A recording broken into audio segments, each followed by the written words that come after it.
And now I'd like to introduce to you Dr. Keith Moore. Now, I may consume quite a bit of your time if I want to tell you all about Dr. Keith Moore. However, briefly, Dr. Moore is the Dean of the College of Medicine at the University of Toronto in Canada. He is a professor of embryology, has been professor for 20 years in the University of Manitoba in Winnipeg. And he has been the chairman of the department for 11 years. Dr. Moore has written about 7 books actually, 4 books in embryology, 1 in neuroanatomy, and 2 in gross anatomy.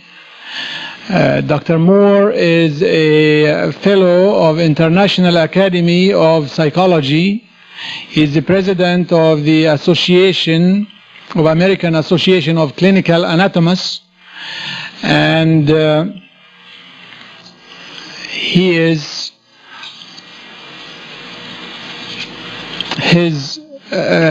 books are being taught in the medical schools throughout the world, not only in this country or Canada, but throughout the world.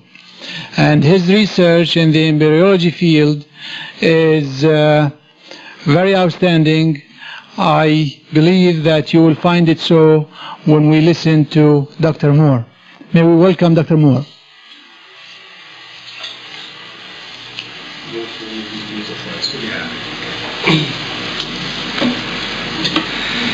Thank you very much, Mr. Chairman. Ladies and gentlemen, I'm very pleased to be here.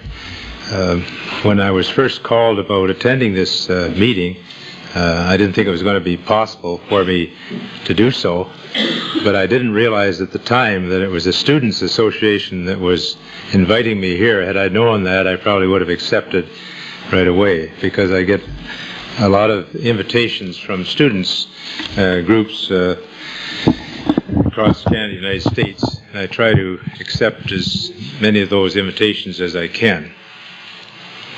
So I want to tell you about some studies that I and others have done in the last 10 years. I first became aware of the Quran about 10 years ago when I visited Saudi Arabia at the invitation of King Abdulaziz University to lecture in embryology. And at that time I was asked about some of the meaning of some of the verses in the Quran, and I tried to interpret them as best I could, and that really started a study which has lasted for about 10 years in a part-time way, and I've been happy to tell people about these findings, because it's been very inspiring to me, because I've always been interested in the history of embryology, and some of the early history is not very well known to us. Now I'm going to follow my notes fairly closely so that I won't talk too long. So I want to start then with the historical background, and the first scientific studies in embryology, as far as we know, were done by the Greek scientists in the 5th century BC. Hippocrates, who we know as the father of medicine, and after whom the Hippocratic Oath is named, was one of the first to write books on embryology. And later Aristotle, another famous Greek philosopher and scientist, studied chick embryos, actually opened eggs and was able to study the development. Concluded at that time, and this is 4th and 5th century BC, that man's development, that is human development, was similar to that of the chicken. The writings of Aristotle and Galen, another scientist, dominate the early part of our historical record, and from the time of Galen, around 200 AD, until the 16th century, no major advances in our knowledge of embryology were recorded in the literature of Western science. This is mainly because these kind of studies were forbidden in those very dark ages. Consequently, as far as we know, until the revelations in the Quran, man was relatively ignorant about his reproduction and development.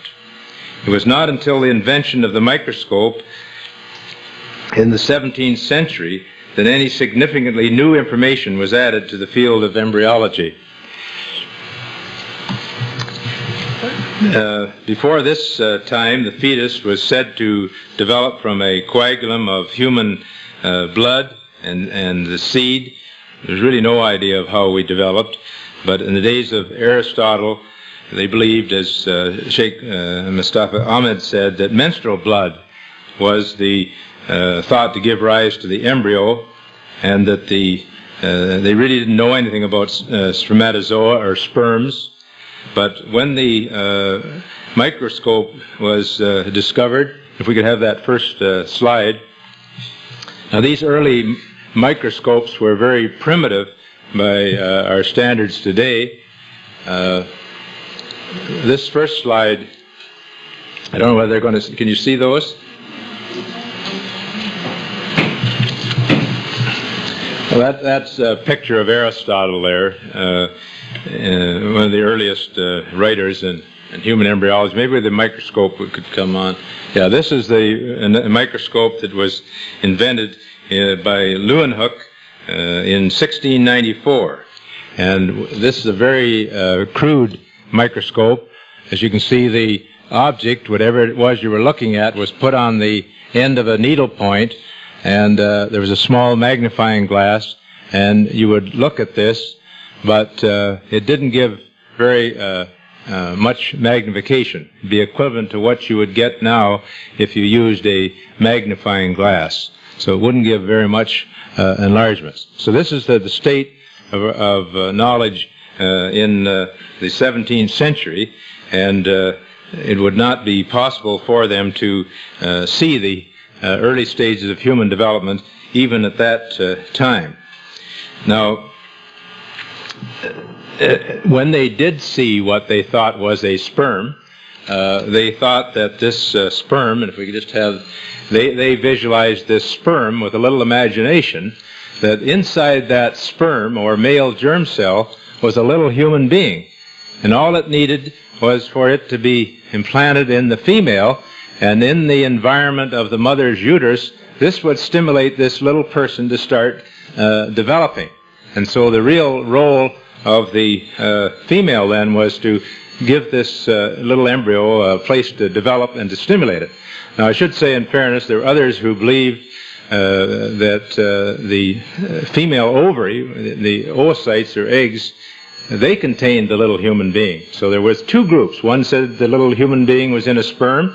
Others said it was in the oocyte or egg, and that when they started to develop, then this little person just got bigger.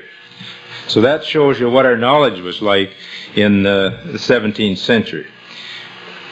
The fact that the sperm and the ovum were necessary for conception was not known until the 18th century, when there were further refinements in our optical instruments, and microscopes were better developed and so on, and so they were actually able to see the sperm and the egg and realize then that they actually came together in a process which was called fertilization. Now, later in the development of embryology, they developed the idea of stages. And the first attempts to arrange human embryos in stages were made towards the end of the 19th century. And these efforts continued during the early part of the 20th century. In 1914, Dr. Moll in this country arranged 266 human embryos in a series of stages. 28 years later, Dr. Streeter, also of the United States, classified human embryos in 23 stages, which he called developmental horizons.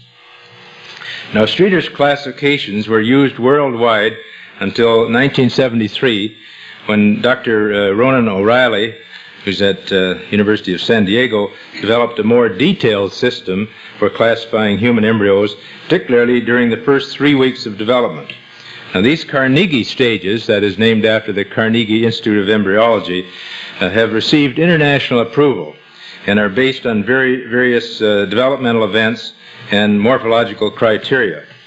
And these timetables of human development are from my book, which I developed in about 1970, based on the Carnegie stages of human development.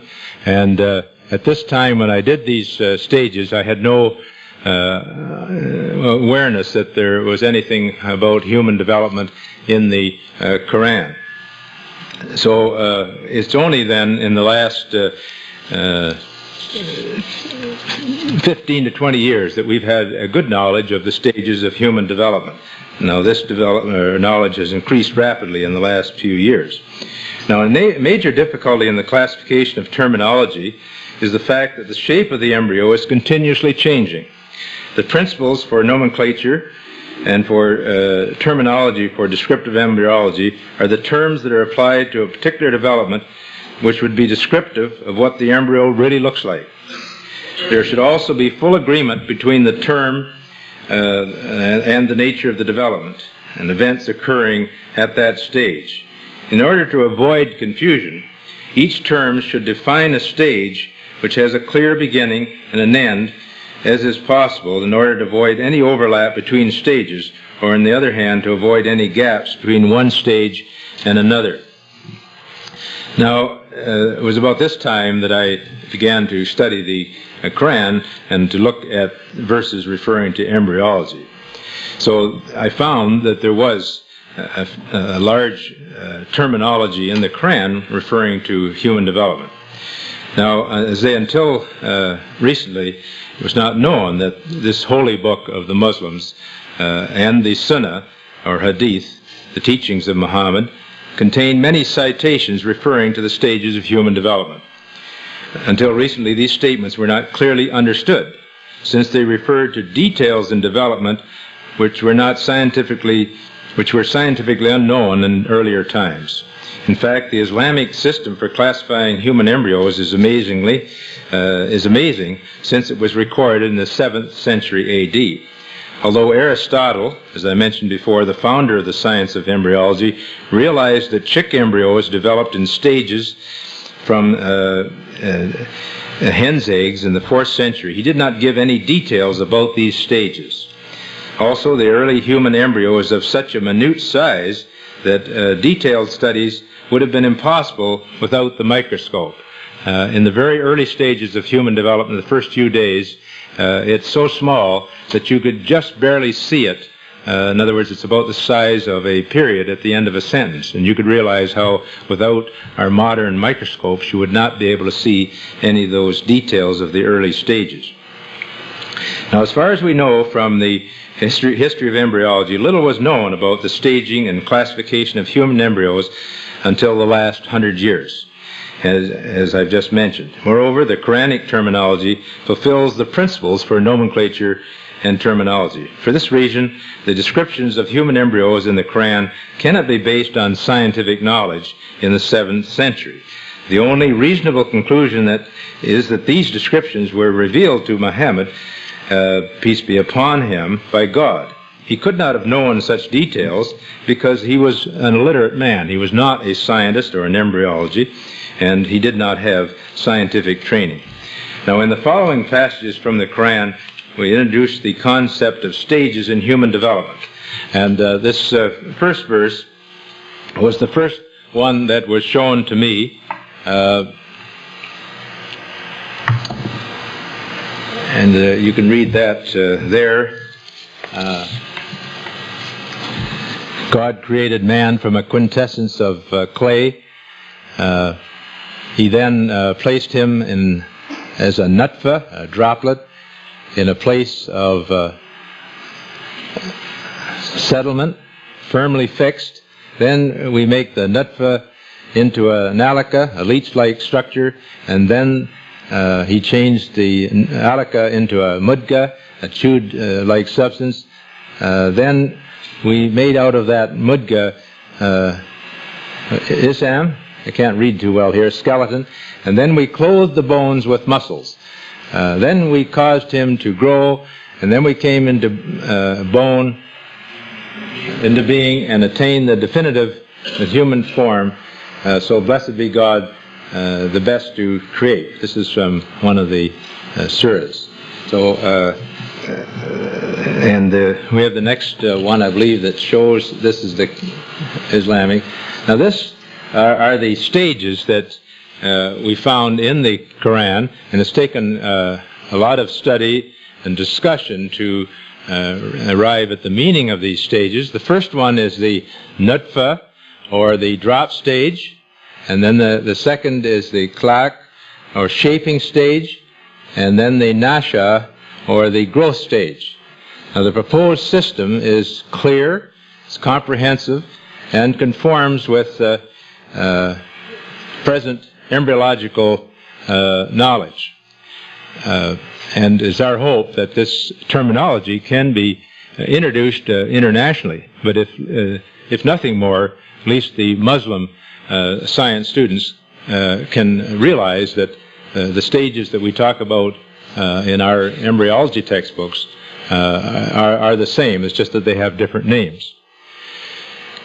Now, the principles for the terminology then, that they be descriptive of appearance, and that they reflect the processes occurring, and that they be avoid ambiguous beginning and an end. In other words, they should be clear as to what these stages refer to.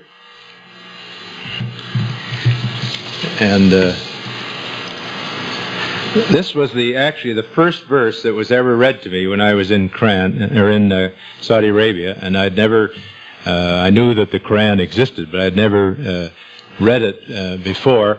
And when they asked me what this verse meant to me, I said, well, it was obvious. It makes you in the wombs of your mother, which is the uterus, of course. Womb is simply English translation of the Latin uterus, in your mother's in stages. So here is talking about stages, which is similar to what Hippocrates and Aristotle had talked about, one after another in 3 veils of darkness. Then I was asked what this 3 veils of darkness might be, and it occurred to me that it might be, as I've indicated here in these slides, that the first veil of darkness around this developing human would probably be the anterior abdominal wall, that is the skin, muscles, and so on around the mother, forming the wall, anterior wall of the mother's abdomen. 2, I thought, would be the wall of the uterus, the organ which contains the embryo, and then inside that uterus we have other membranes which we call the amnion and the chorion, and we combine that because they fuse together. We call it the amniochorionic membrane. Now, this was my initial interpretation of this, and I've heard many different other interpretations of what these veils of darkness are, and I don't suppose we will ever know exactly what that verse meant. But this interpretation has been accepted by some of the prominent embryologists around the world. And I have invited my friends, as mentioned, Dr. Johnson from Jefferson Medical College, Dr. Prasad from Winnipeg, Dr. Edwards from Cambridge, who some of you remember Steptoe and Edwards. Dr. Edwards were the first ones to produce a baby in vitro, and little Louise Brown was the first one. And Dr. Edwards agreed with our interpretations of this.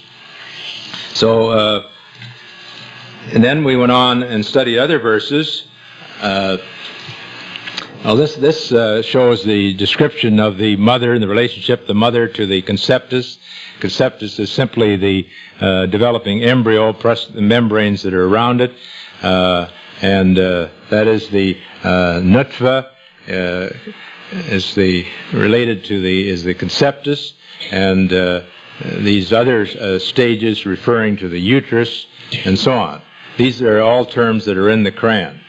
And we then placed him as a nutfa, or a drop, in a place of settlement firmly fixed.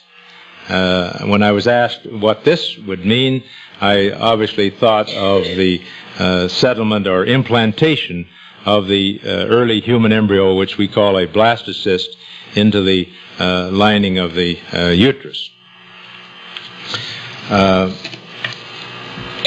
The nutfa stage involves the sperm and the ovum and their union to form the fertilized zygote, the cell division to form the blastocyst, and the implantation into the uterus. Now the shaping stage is further divided into alaka, as I mentioned, mudigah, islam, and lam stages. During the latter part of this stage, the embryo also develops a human appearance and undergoes a straightening of its bodily form. The growth stage includes what is now known as the fetal period of human development, involves modification in the bodily proportions, the development of the individual appearances or features, and the growth and refinement of the various organ stages. Now we look at the nutfa stage, which is the initial stage, which is what in ordinary embryology we would call the zygote. The word nutfa means a small amount of fluid or a drop of it. As the first stage is called the nutfa, it includes 5 phases or substages which involve the mixing of male and female germinal fluids, fertilization, implantation, and early cell division. And so we'll deal then with the phases of the nutfa. And the first is the mani. It's been discovered that the first stage is formed from a part of the male fluid, that is the nutfa of the father, which includes the sperm, and part of the female fluid, which is the nutfa of the mother, which includes the ovum. Now the Arabic term mani is used mainly to describe the sperm, although it is also used to describe both the sperm and the ovum. During the fertilization process, the male fluid travels from the vagina up through the uterus and meets the female fluid in the uterine tube or oviduct, or as some people call it, the fallopian tube. According to the Islamic statements, fertilization does not occur from all of the fluids, from the male and the female, but from a minute portion of them. As the Quran states, was he not a drop of germinal fluid, mani, emitted? And mani here refers to the sperm and the ovum. Other components of the male and female fluids aid in the fertilization process. The semen, that is the mixture of sperms and fluids, contain hormones called prostaglandins, which induce the uterine contractions, and they may aid in the transport of the sperm to the fertilization site. Important components of the female fluid also contribute to this process. During the female fertile phase of the woman's menstrual cycle, the cervical mucus, which is otherwise fairly impervious to sperm, becomes clear and gel-like through a realignment of its molecules and allows the sperms to pass. Enzymes secreted by the linings of the uterus and the oviducts capacitate, that is, they remove a covering from the sperm, which are called glycoproteins, and this enables it to then participate in fertilization. Sperms are unable to fertilize ova unless they've been capacitated. Additionally, enzymes are secreted by the oviducts, which loosen the follicular cells surrounding the ovum and expose its protective membrane to the sperm. The fact that the fluids of the male and the female are involved with fertilization was mentioned in the following hadith. When the Prophet, peace be upon him, was asked by a Jewish person, "O Muhammad, what is man created from?" the Prophet answered, "O Jew, he is created from both, from the fluid of the man and the fluid of the woman." Thus, the word nutfa used in the hadith is a very comprehensive term. Now, the next term is called sulala. This refers to the selection from the male and the female fluids, as the following passage mentions. Not from all fluid is the offspring created.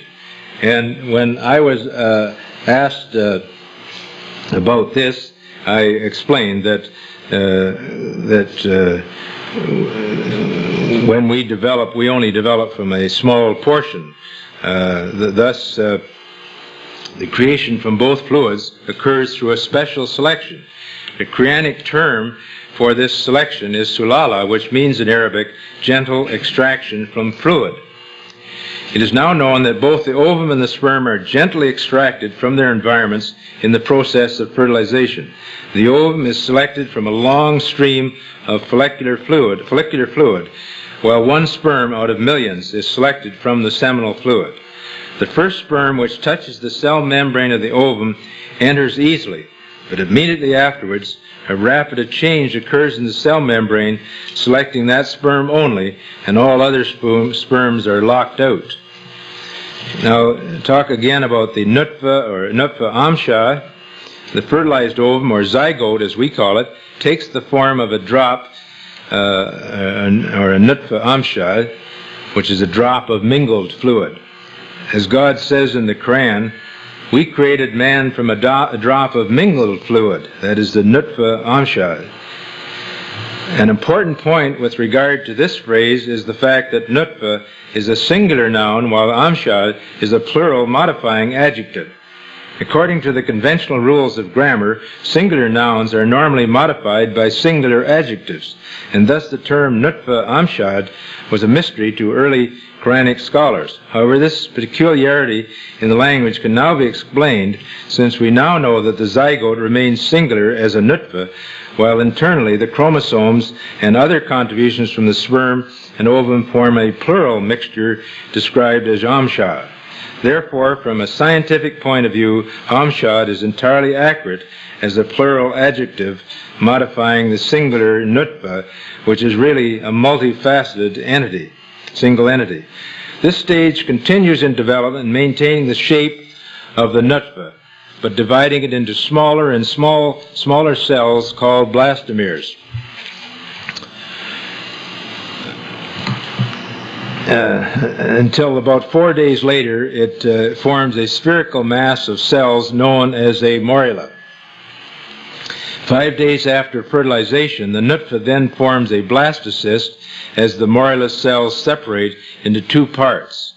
During this time, the term amshad very appropriately applies to the nutfa in all of its developments, since it continues to be a multifaceted entity. The next stage is called takdir. In the early formation of the nutfa amshad, the chromosomes form from both parents, and they mix, and that is what gives rise to the human embryo. This genetic mixture will determine the characteristics of the child as well as the child's sex. As the Quran mentions, He created him from nutfa and immediately laid down the plan or the program of his future development. He created him then agrees completely with our understanding. We know that the chromosomes from the mother and the father unite at fertilization, and that we are then a mixture of the chromosomes of our mothers and fathers. And that this is all determined at this very early stage of nutfa. And we didn't understand that until probably about in the 1920s. Now, the last stage of this early development is called hearth. In the last phase of the nutfa amshad, the blastocyst implants into the endometrium, or the lining of the uterus. This passage from the Quran states, "Your wives are a tilth or a hearth unto you, so approach your tilth when or how you will." Tilth or hearth refers to cultivation of the soil. So it's clear that an understanding of the lining of the uterus, or what we call the endometrium, was very much like soil, that when the blastocyst implants, it gets its nourishment from the mother's blood, just as a plant, roots of a plant, get its nourishment from the soil. The last step of the nutfa stage begins with implantation of the blastocyst and is called the hearth phase. The Quran considers this process analogous to the cultivation of the soil and the lining of the uterus like soil in which the seed develops. Indeed, the blastocyst embeds and roots itself into the endometrium with cells which will eventually form the placenta, just as the seed embeds itself in the soil. This shows the uterus at the top, and the red area, which is blown up in the bottom, is the lining of the endometrium of the uterus, into which the blastocyst, or early human embryo, implants, and it gets its nourishment from those blood vessels and mother's blood, which carries the oxygen and nutrient substances to it. And the comparison then to a seed developing in the soil is a very accurate one. So that the development and the structural changes which occur during the nutfa stage are virtually impossible to detect without a microscope due to the minute size of the nutfa. And if we look at the next pictures there, I guess that's the end of that portion. So this is the first part of my presentation, and we'll have an opportunity for you to ask questions. Thank you very much.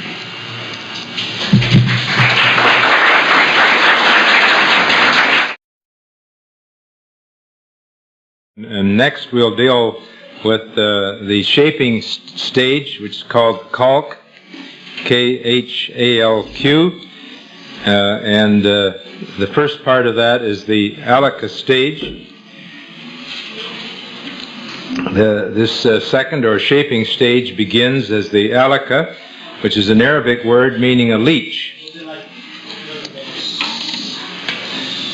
And when I was first asked about this, did the human embryo look like a leech? And when I thought about this for a few minutes, I realized that it resembled the leech very closely, as you will see. During the early stage, the embryo loses its rounded shape and elongates until it takes the shape of a leech. And this picture here, I went over to our library and got out a book on leeches and had my artist draw that exactly from the textbook showing a leech. And here is a human embryo here, and they're on the 21, 22 days. And I think you have to agree that they look very much alike. In fact, you see that the leech has segments, just like a worm, and the human embryo has these same segments. In fact, we still have a remnant of those segments in our bodies. If any of you have ever had shingles, ever heard of anyone having shingles, you always get the eruptions and bands across the area that's infected, and those bands are the remnants of those segments. So this is what I believe to be the leech-like appearance of the human embryo. And I believe in my descriptions in my book, I talk about it having a leech-like appearance. The similarity between the embryo and a leech is amazing. The embryo is attached to the wall of the chorionic sac, which is attached by chorionic villi to the endometrium or lining of the uterus. And so the human embryo is attached to the lining of the uterus, just like a leech will attach to your skin. I don't know whether you have leeches here or not, but we have certain lakes in Canada. If you go in swimming, these leeches will attach to your skin and suck the blood. So the analogy there is quite amazing. Initially, the embryo acquires a primitive circulatory and nervous system during this early stage. Thus, the term alaka refers to the leech-like external appearance of the embryo, as well as to its clinging relationship to the uterus, and is an appropriately descriptive term for this stage. Another meaning mentioned by the interpreters for alaka is similar to a blood clot. And the external appearance of the embryo during this phase is similar to that of blood due to the appearance of the primitive heart and the cardiovascular system. If you look at the picture at the bottom, it shows an embryo of about 22 or 23 days, and the bottom is the yolk sac, and the embryo is the part at the top, and you see all these blood vessels. And if you were to see an embryo at that stage, and I should say that most embryos will undergo spontaneous abortion at about this stage. In other words, when they're about 2 or 3 weeks old, they will often spontaneously abort. That means that they just are expelled from the mother's uterus without a known cause, although we've done a lot of studies on this and find that many of them have very abnormal chromosomes, and they couldn't have survived if they had lived. So, as we used to say in the old days, this was God's way of ridding the body of something that was very abnormal. But anyway, we do know that they are aborted at this early stage, and they do look like a clot of blood, because when they pull away from the uterus, then you have all these exposed blood vessels which have the bloody appearance. So this explains one interpretation for Alaka as a blood clot. I prefer the one being a leech-like structure. Now, the blood does not circulate until the end of the 3rd week, but on the 21st day, the heart of the embryo connects with blood vessels in the embryo, the connecting stalk, and the chorion, and the blood starts to circulate, as you could see in this diagram in the bottom. Thus, the embryo takes the appearance of a blood clot, even though its blood is fluid. And these features incorporate the other meaning of a blood clot for the Alaka phase. Now, the next stage is the Mudigah stage. And again, when I was asked what this meant, it says, it reminded me of an embryo at this stage. And when I was told that the Mudigah meant a chewed substance, I thought of the embryo here. You see these little bead-like structures, which we call somites. They are the beginning of what will be the vertebrae or the backbone. And I suggested that this chewed stage could be referring to these somites, which have the appearance of a chewed substance. If you take, as I did at that time, took a piece of gum and bit into it, and you're left with these teeth marks, which look very much like this. So this stage, the Mudigah stage, occurs at about 26 to 27 days, and we call that the somite period in descriptive embryology. The transformation from the Alaka to the Mudigah is very rapid, and during the last day or two of the Alaka stage, the embryo is beginning to develop some of the characteristics of the Mudigah, that is, the somites begin to appear. The word Mudigah means a piece of substance which has been chewed, and as used to describe this next phase of embryonic development, it should apply with the shape of a substance that the teeth have chewed. In fact, the appropriateness of this term Mudigah has been indicated in modern embryology. It has been determined that after the formation of the embryo and the placenta, this stage, the embryo receives its nutrients and energy, thereby rapidly increasing the growth process. The bodily masses called somites, from which the bones and the muscle will form, start to appear. During the multitude of bead-like structures, or somites, that are present, the embryo has the appearance of a substance that had been imprinted by teeth. The processes of this period can be recognized in the following points. First, the appearance of the somites, or the imprints, changes constantly. And just as the teeth imprints change on a substance with each act of chewing, the embryo changes its overall shape, but the structure derived from the somites remain. And secondly, the embryo turns in its position due to the modifications in its center of gravity with the new tissue formation, similar to the turning of a substance with chewing.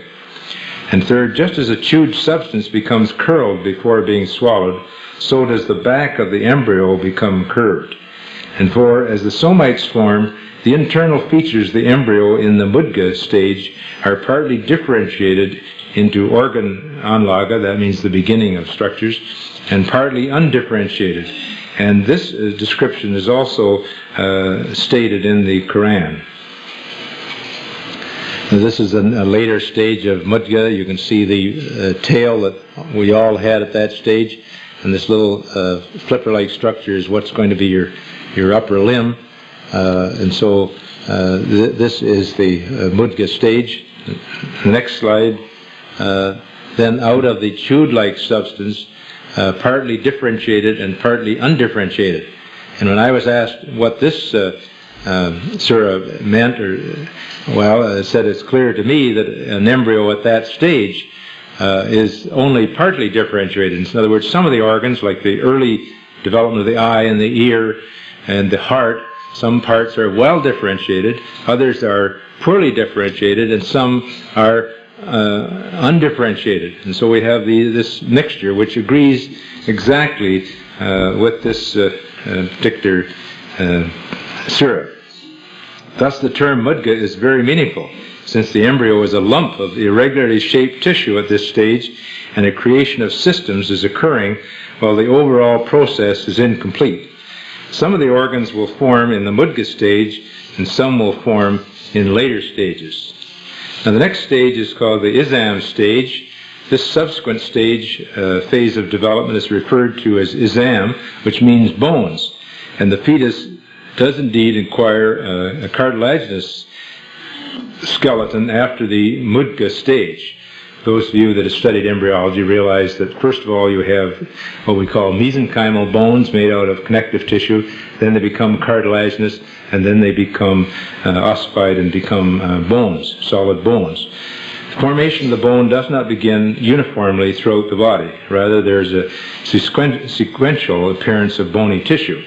In recent decades, the process of osteogenesis in the human embryo has been reasonably well documented. Bone development in the limbs commences in the embryonic limb buds from these mesenchymal or connective tissue cells. Primary ossification centers appear in the femur during the 5th week. The femur is your thigh bone. And in the sternum, it's breastbone, and the maxilla, jaw, during 8 to 9 weeks. The timing of the Izam phase has been mentioned in the following hadith. He simply show these various stages when, at this stage, the bones in the limb would be cartilaginous. The same here, you're starting to get little indications of the bones developing. And in this hadith says, when 42 nights have passed from the time of the nutfah, that is the time of conception, Allah sends an angel to it who shapes it and makes its ears, eyes, skin, muscles, and bones. In the early part of this phase, the embryo takes on a human appearance, Tazwir ad-Dami, and the hadith describes this with the word shapes. Before the 42nd day, it is difficult to distinguish the human embryo from the embryos of many animals, but at this stage it becomes clearly distinguishable in its appearance. I couldn't tell a mouse embryo from a human embryo or a rabbit embryo in those very early stages. So as this hadith is making clear, is that after this 40th day, when the angel sends an angel to it, which shapes it and so on, that it takes on its human characteristics. Accompanying this development is a straightening of the embryo, described by the word sawa.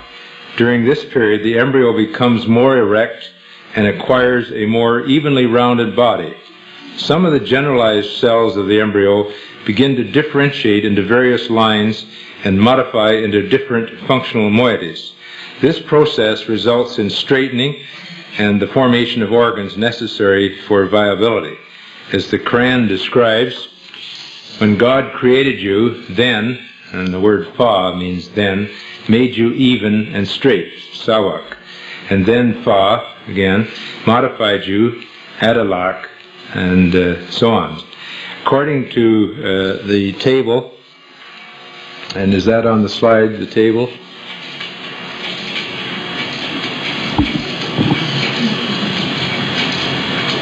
Showing the different stages. Here's the table which you're referring to.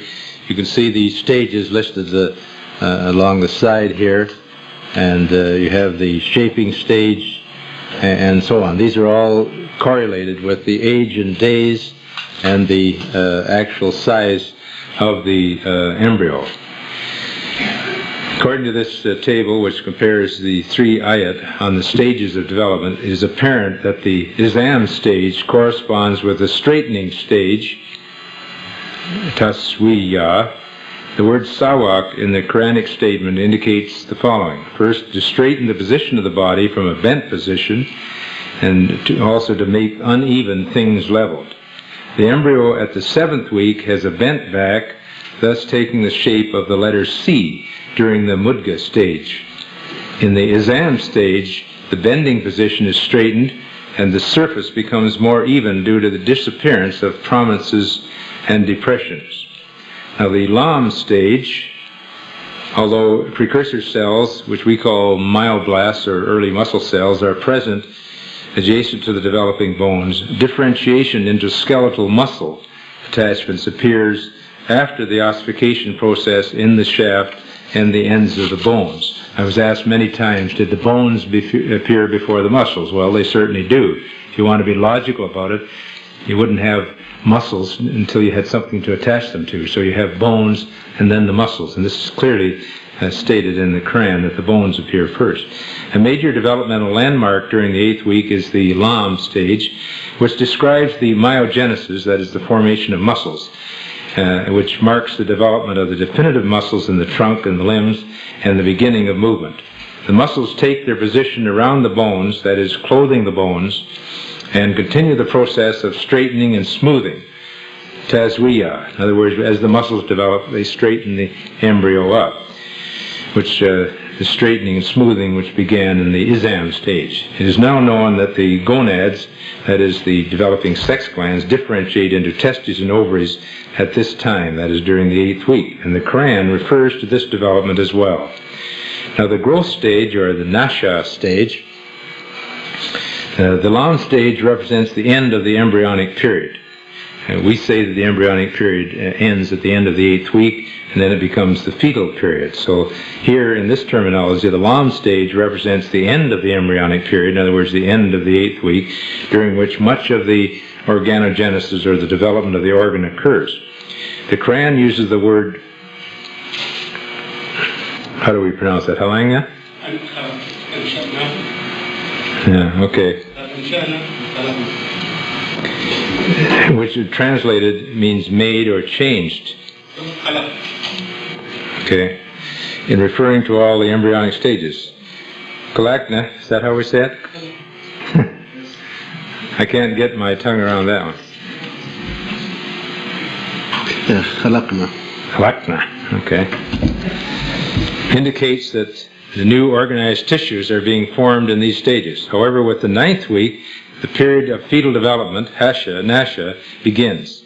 The Quran clearly distinguishes the beginning of this period by using the word Ashanu Nafu in the following statement. Then we, Anasha Nafu, cause him to grow and come into being and attain the definitive human form. Anasha Nahu means to initiate, to grow and develop, and to rise and increase. The interpreters of the Quran understood the following meanings for the Quranic passage. Development of the fetus into a creature capable of speaking, hearing, and seeing, breathing the spirit into the fetus, and find the characteristics of the Nasha stage. The following characteristics of the Nasha stage are rapid growth and development, and this, again, this chart is from my book. As you can see, in the early stages, the 9th week, 12th, and so on, there's very little growth occurring there. The organs are developing rapidly, and then as you see from the 12th week on, there's very rapid development, and these fetuses are drawn to exact scale, so that you can see that the development is very rapid. So it's a period of rapid growth and development, which directly applies with the meaning of Nasha, as explained. Directly after the Lam stage, that is the 9th week, until the 12th week, the fetus grows slowly, and then the growth becomes very rapid. There's also change in the nature of the fetus and the development of its organs. The skeleton develops from soft cartilaginous bones to more solid calcified bones, and by the time of 12 weeks gestation, centers of ossification are present in most bones. The limbs become differentiated, and nails can be detected on the fingers and toes.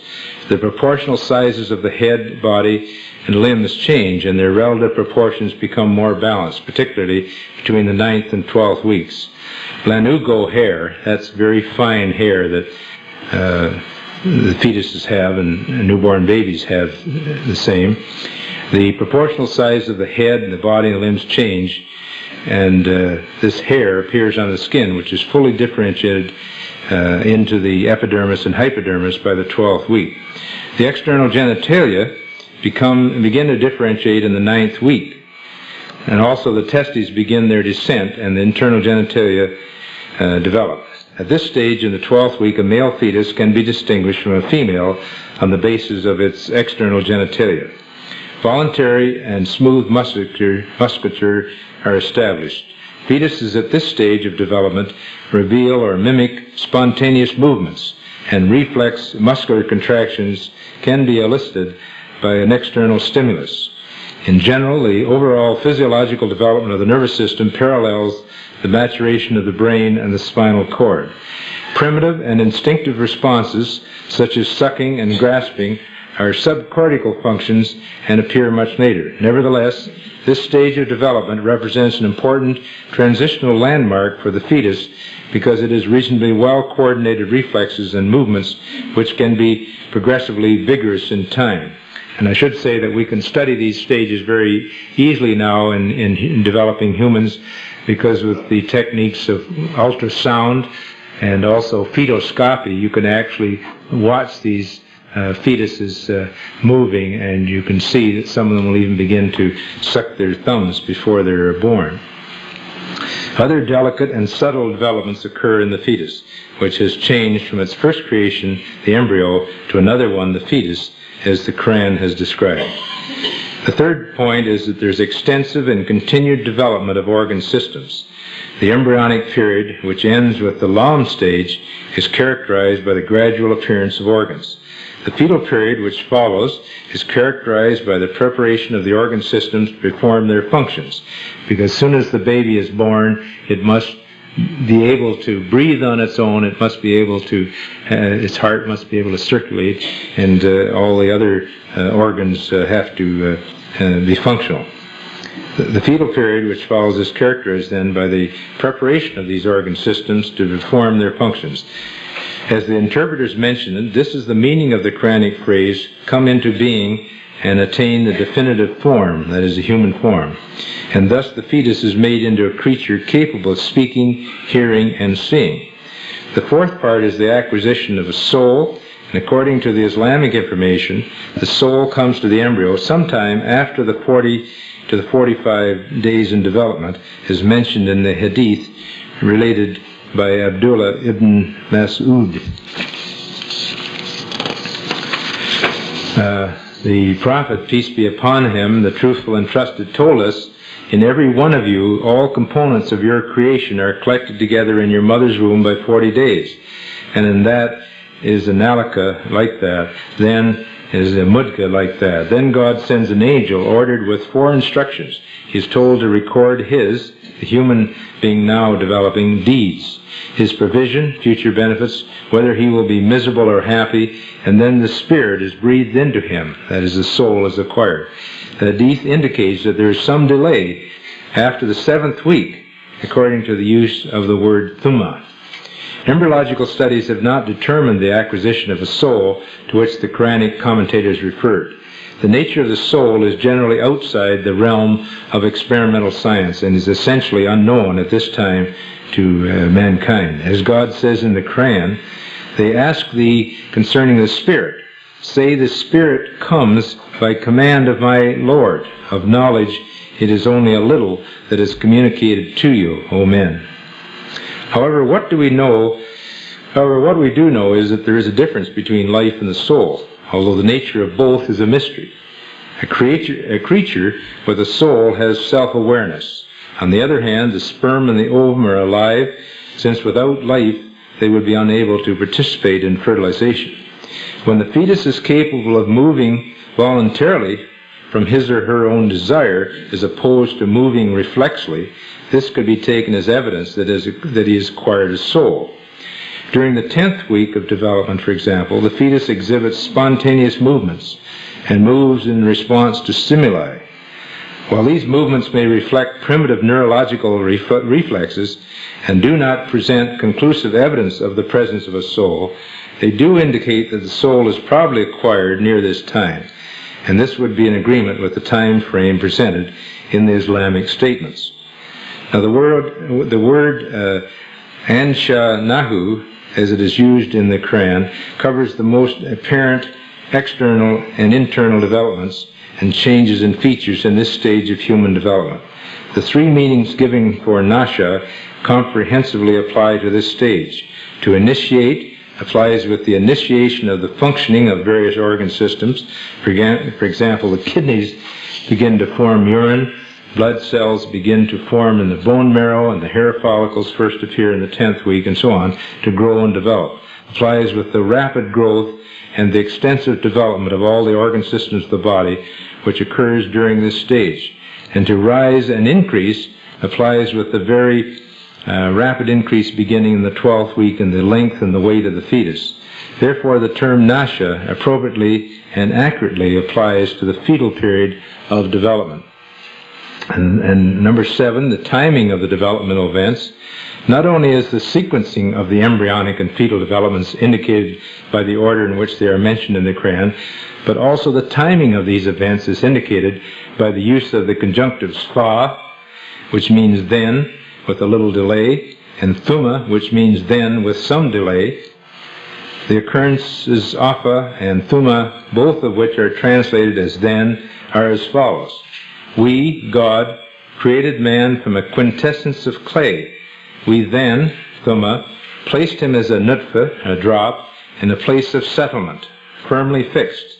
Then, thumma, we made the nutfa into an alaka, leech-like structure, and then, fa, we changed the alaka into a mudigah, chewed-like substance, and then, fa, we made out of that mudigah izam, or skeleton or bones. Then, fa, we clothed the skeleton with lam, muscles and flesh.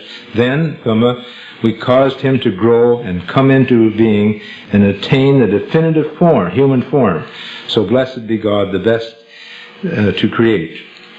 The use of thumma then indicates that there is a delay between the following events. First, the nutfa stage developing into the alaka, first stage of the shaping stage. Lam, the last stage of the shaping, kalak stage, until the development of nasha, the fetal period. During the implantation or hearth phase of the nutfa stage, there is a slow rate of development until the alaka stage.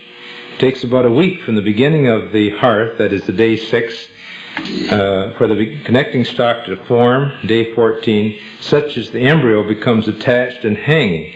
And it takes about 10 days for the notochord to begin development on the day 16 in order for the embryo to take on the appearance of a leech or an alaka. Thus there is some delay in the formation of the alaka stage. Part of this is related to developing blood vessels to acquire nourishment from the mother. The nasha or fetal stage can be considered as being in the 9th week, but is delayed in the expression of all its characteristics until later.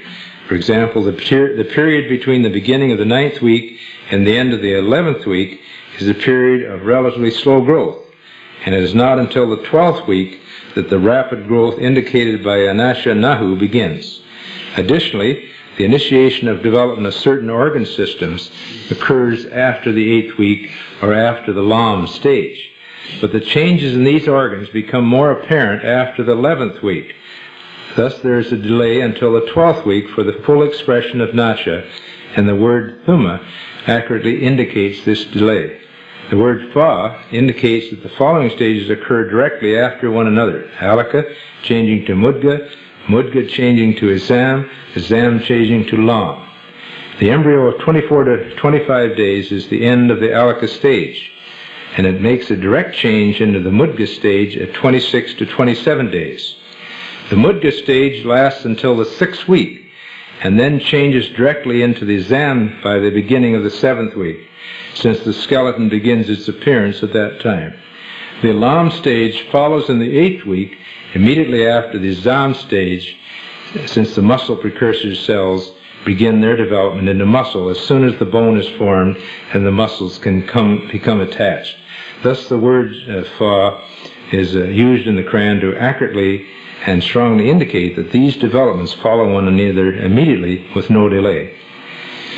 Now the conclusions of this study are that the terms which have been used in the Quran are very descriptive of developments which occur in the various stages, and they describe these events in their chronological order.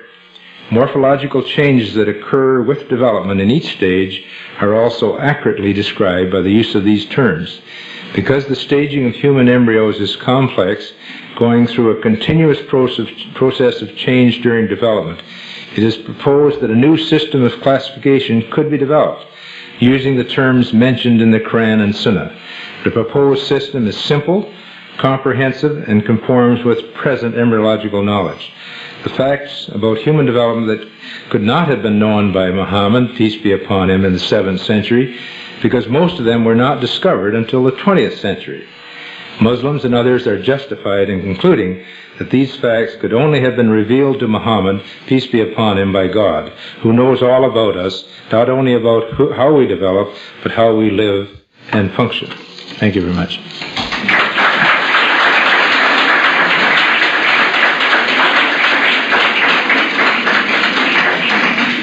Thank you, Dr. Moore. I believe, as a listener, that Dr. Moore has given us the best possible abridgment between the physical and the metaphysical. The spiritual and the physical do really meet. I came to this conclusion, and I promise you that you might change your minds about the possibility of having a relationship between religion and science. Now, to further our understanding about the subject, we open the questions and answers for Dr. Moore. You would like to... Oh, yeah? Sure time. I know you're young, but...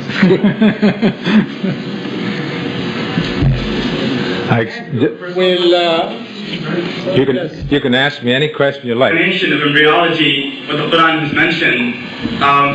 When were you first notified, and after the fact, you have seen how did it affect you in your personal life? And another question follows that: have you become Muslim or have you accepted Islam? Why and why not? Thank you. That's the question I've been asked, of course, hundreds of times, and it's a very logical question. And I'll give you the same answer that I gave in Saudi Arabia, that I gave in Toronto, that I gave in Sudbury a couple of weeks ago, and that I give anywhere I go. And that is that I was raised in a Christian family. My father was a Presbyterian minister, and he taught me to respect all religions, and he said that all those who believe and worship God just have a different way of doing it. So I have no difficulty in understanding that we all worship the same God. Now, it would be different if I didn't have a strong faith of my own. In other words, if I had been an agnostic and didn't believe strongly in God, that obviously I would have probably accepted your religion. But as I was raised and as a Christian and believe as you do that Muhammad was a messenger of God, just as Jesus was a messenger, each bringing messages from God. So I didn't find it difficult when I was told about the Quran and that these were revelations from God. It wasn't difficult for me, because my own father made it very clear to me that he was called by God to be a minister, to go and talk about God to the people. So in an indirect way, maybe God is telling me that this is the right thing for me to do, to help explain your holy book to you. Now, your scientific colleagues can do this just as well as I can if they have an understanding of embryology. But I've always said that it's probably mean more as a non-Muslim for me to tell people around the world that I believe that what is recorded in the Quran is accurate according to our present knowledge. And as I say, I'm sincere in what I say, is that we just didn't have this knowledge, and some of this knowledge about the genes and the chromosomes has only come to us in the last 10 and 15 years. When I was a student 25 or 30 years ago, we didn't have a lot of the knowledge we have now. And there are a lot of things in the Quran that I was asked questions about, and I said, I don't understand it. And I think that maybe in another 100 years, and I won't be here, but on those verses, if you ask them to the embryologists of that day, they will say, sure, that is what this means. So that, to answer your question very simply, I don't feel it's necessary for me to become a Muslim to worship God. I've done that for all of my 60 years. And if anything, though, understanding this just shows me that God has a great influence in this world. That's the best that I can answer that for you. And I have seen some of my colleagues who've been so impressed by what they have read in the Quran and so on, that they have certainly, there have been a few cases where they have converted, and that's fine. And if I'm ever so motivated, I would do the same. But I have a strong belief. It just happens to be a little different way of worshiping God than yours, but we're all worshiping the same God, I like to think, and that if we can work together, we'll have a much happier world. Thank you. Understand that it is during the 10th week when the soul is present in the embryo. Would this mean then that the termination of pregnancy is haram or forbidden only when done during or after this period, or is there such thing as a degree of haram depending on when abortion is done? In cases where we detect severe chromosomal abnormalities, and you can detect this now at about 6 weeks, I think it was early, because you can do what we call chorionic villi sampling. Those little villi that you saw in there, you can go in and with a special instrument you can pull off some of these chorionic villi, and you can culture them, and you can determine if they have severe chromosomal abnormalities. And if they do have that, you can determine then that they have no chance of survival. If they have, for example, what we call trisomy 13, where they have an extra 13 chromosome, or they have trisomy 18, another 18 chromosome, those children cannot possibly survive. And there are those who see nothing wrong if you detect that, say, at 5 or 6 weeks of then inducing an abortion. I personally don't have any difficulty with that when it's done very early. That is sort of 6, 7 weeks. But I certainly have strong feelings about abortions that are done even as late as 13 and 14 weeks, which is the common time. In Japan, they're at the present time able to abort up to 24 weeks, which, as you know, is a viable fetus.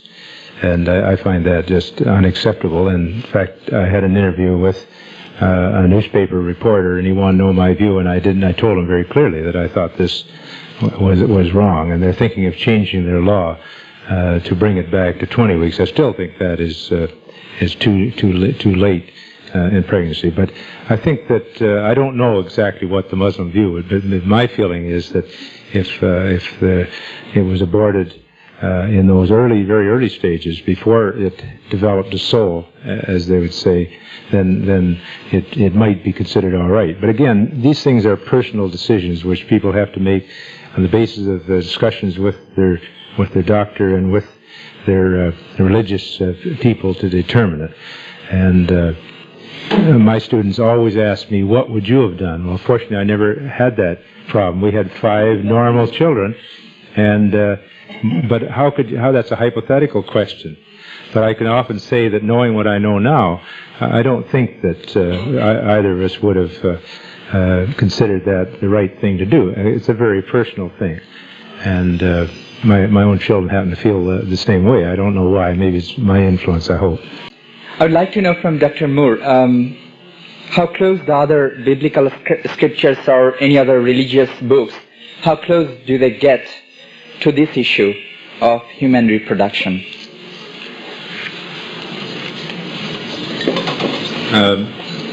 Again, I'm not completely familiar with the Old and the New Testament, which I probably should be, although I certainly read it a lot when I was a young person. But I have my friends, in fact, one of my nephews who's a clergyman, and he's assured me that there's nothing in the Old or the New Testament other than vague references, but nothing close to what we have here. Because I have put this in both of my embryology books, which are used around the world. The bigger book is in 7 languages legally and 1 illegally. So they're used around the world. I get letters from people saying, there are these references in our holy books too, and those of you who have seen the latest edition, in fairness, I did quote from the Hindu religion where they make some statements about early development. But again, it's back similar to what the early views we had in the 15th and 16th century. So I think that through my contacts, everyone has scanned their own holy books, and I can assure you that if there was anything there that was as good or better, they would be telling me about it because they would want to get international recognition for it. I have been asked why I put that information in my historical section. I said, well, I think it's a part of the history of embryology, and although it's been lost to most people for years, I think it's important that it be recorded there. For those of you that wish more information on this, there is an Islamic edition of, it's really an English edition of my book with Islamic additions. My publisher agreed to allow King Abdulaziz University to print this special edition, but it cannot be sold because, of course, they don't want it sold in competition to the regular English edition. But I think that Sheikh Mustafa Ahmed could arrange for you to get copies of this edition for your libraries. In other words, you can't purchase it, I understand it, in a regular bookstore, but if you need it for your Muslim libraries, you can purchase this. That was the arrangement that was made with my publisher, and that goes into all the details and many more than we've had time to talk about here today. And I would like to thank everybody for being patient and being a good listener. And I would like to thank the MSA for hosting this, and the University of Illinois for hosting this meeting and making it possible.